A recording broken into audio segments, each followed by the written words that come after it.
Hello and welcome to STARCAST from Planet Waves. My name is Eric Francis Coppolino, the host of Planet Waves FM and the author of the Planet Waves horoscope, which resumes today. Welcome to a new edition. This one is all about the full moon in the sign Capricorn, which takes place Monday, the 3rd of July at 7:38 in the morning.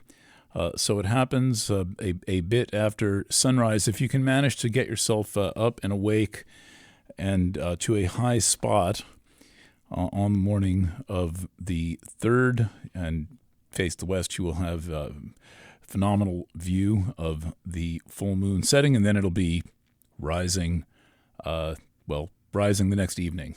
So there you go. So interesting chart patterns these days. If you haven't noticed, there is not too much banging into other things.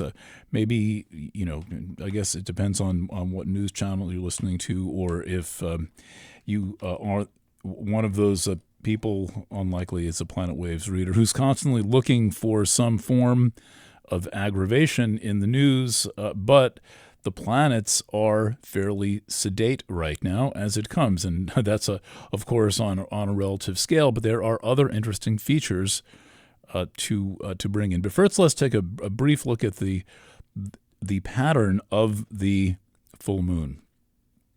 Now, it is across the Cancer-Capricorn axis at 11 degrees and 19 minutes. So the moon and the sun both have the same degree value. The sun is in a close conjunction to Mercury. The exact conjunction, the exterior conjunction of Mercury and the sun was a little bit earlier this week. This is when Mercury aligns with the sun, but the sun and the Earth, but it is behind the sun. When Mercury passes between the sun and the Earth, that is during Mercury retrograde, and it's called the interior conjunction. And anytime you see a Mercury-Sun conjunction, you're either halfway done with Mercury retrograde or halfway done with Mercury direct. Okay, so the aspects that the full moon are making are mostly that it is picking up the Jupiter-Saturn sextile. So it's a little bit of a golden bowl pattern, which is that the sun at 11, and then Jupiter at 9, Saturn at 7, and then the moon at 11, kind of making a kind of a grand sextile. That's not drawn into the middle of the circle. As I mentioned before, I reserve the middle of the circle for aspects that are not easy to see. Things like quintiles and semisextiles and sesquiquadrates and things like that. Anybody can see a sextile, the numbers line up. Anybody can see a trine or a square, the numbers line up. So instead, I put the ones you can't really see that easily in the middle of the circle, and then I take my colored pencils and draw in the rest of them. If you're listening to this on Substack, it's all the way at the bottom of the page. If you're listening to it on Planet Waves, it should be linked right from below the player. Okay, so there are a couple of squares happening, though. One that is not shown. It is applying now and will be separating at the time of the full moon. But that is Venus square Uranus, and Venus square Uranus is spontaneous and it is playful and not really a particularly disruptive aspect. But it is about bringing in a little bit of the unexpected and the unusual. And then also, at the moment, Mars is in a square to I'll get the names of all these planets right. Mars is in a square to Uranus, but those basically are Venus and Mars square Uranus are the squares. So that is saying have fun.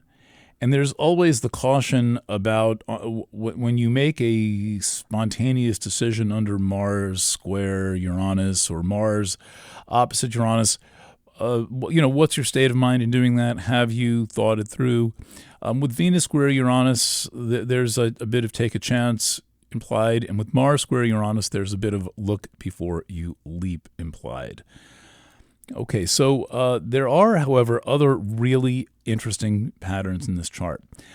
So, for example, note the thing that I have drawn in pink pink lines with the pink arrows for extra emphasis. That is called a YOD pattern. It is a 60-150 pattern, meaning that when there are two planets in a 60-degree aspect called a sextile, you look at what's at the opposing midpoint, and in this case it is Neptune, Pluto, and then Mars is at the opposing midpoint. And this is sometimes called a finger of God aspect. There's a number of different names for it. Now, those of you who are longer-term students of astrology will recognize the term the transiting yod. The transiting yod pertains to the fact that Pluto and Neptune have been moving in a 60-degree pattern for, well, pretty much.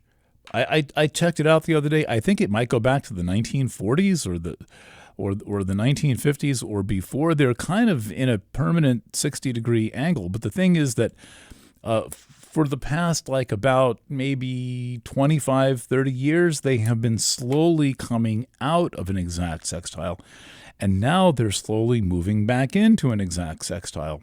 And that's because for a while in the 20th century, Pluto was moving more quickly than Neptune. Pluto is closer to the sun. Pluto has longer orbit than Neptune. Neptune's orbit is like 160-ish years. Pluto's is about 248 years. But for part of every cycle, every orbit, Pluto comes inside the orbit of Neptune. This is what happens at what's called perihelion. Pluto has a very eccentric orbit. It goes fairly close to the sun, which it's been in our lifetimes, and then it slowly moves away from the sun. And as it moves away from the sun toward the far end of its orbit, also called the aphelion, which doesn't take place until sometime in the 21st century, Pluto slows down. And so, for example, we had about 15 years of Pluto in Capricorn, and then we'll have 20 years of Pluto in Aquarius, and then even longer of Pluto in Pisces. So the upshot of this is that when you got something like this kind of a transiting yod, it's going to point to anything in any chart currently at about 25, 6, 7, 8 degrees of Leo. That's where it's pointing right now. That's the pink triangle is pointing to Mars conjunct Pallas Athene at about 25, 26 degrees of Leo. And so if you have anything there in your chart, you're going to be getting this double transit. And while I haven't worked with it very much, I mean, I'm sure it's come up. It hasn't come up for a while as a special thing, but I became curious about it and started looking into it again and started doing some of the math on when this was going to come into focus. And I think that there's something here for us to consider.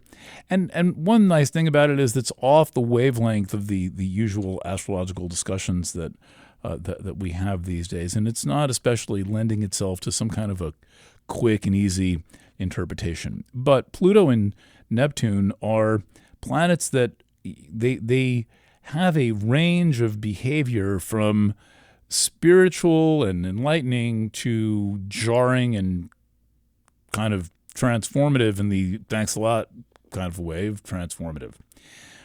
And when you put Mars and Mars and Pallas, which are there, the little pink arrow points to Mars at 25, and Venus is a little bit out of range, but Pallas is definitely, that's like the Venus with the square thing on top. It's like the wizard with the square thing on top, that shape, the little diamond. This is a hint that the source of the muckraking is going to be political. There's a political season, at least in the United States, every 2 years. And it's almost like we're never not in political season. The United States in the Sibley chart has the moon conjunct Pallas Athene. And that is kind of an obsessive, compulsive preoccupation with politics, and largely with politics as a kind of a social milieu and as a form of entertainment. It's not really about running society. As Frank Zappa said, politics is the entertainment division of the military-industrial complex. And basically what you get in politics is a bunch of antics. I have tried for a long time, like the duration of my career as a journalist, which goes back till, I was a teenager, to take politics seriously. And the politics I can take the most seriously are what I think are the most important politics, and that is local politics. And it was, who was it? Speaker of the House Tip O'Neill, I think, famously said that all politics is local. And that, of course, was stated from one politician to other politicians. We get very little from anything on the federal level, much less involvement in political causes and campaigns. And we're now being pushed into the thick of one. And I would just urge some caution about falling for that and jumping on board with that. As you may know, I'm very well connected with a great deal of the health freedom movement, so-called. And the whole thing, basically, except for me and like a few of my friends, as usual, the outliers, is jumping in, whoop-de-doo, Robert F. Kennedy Jr. But whatever you may think about Robert F. Kennedy Jr., it is a political party.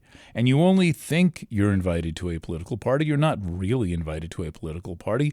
But if you choose to go and stand outside, what you're going to find is a concession that is selling you all of your ideals and on all the things that you secretly wish were true. And yes, a lot of people secretly want to bring back the 1960s, and they want to take the path of history where Robert F. Kennedy Sr. was elected president, which he inevitably would have been in 1968, and instead we got Richard Nixon in 1968. Not a lot of fun there, but it's all one political machine churning out all of these same results. And the transiting YOD, that those words almost always pertain to Neptune sextile Pluto. The transiting YOD is right now pointing to a lot of political action.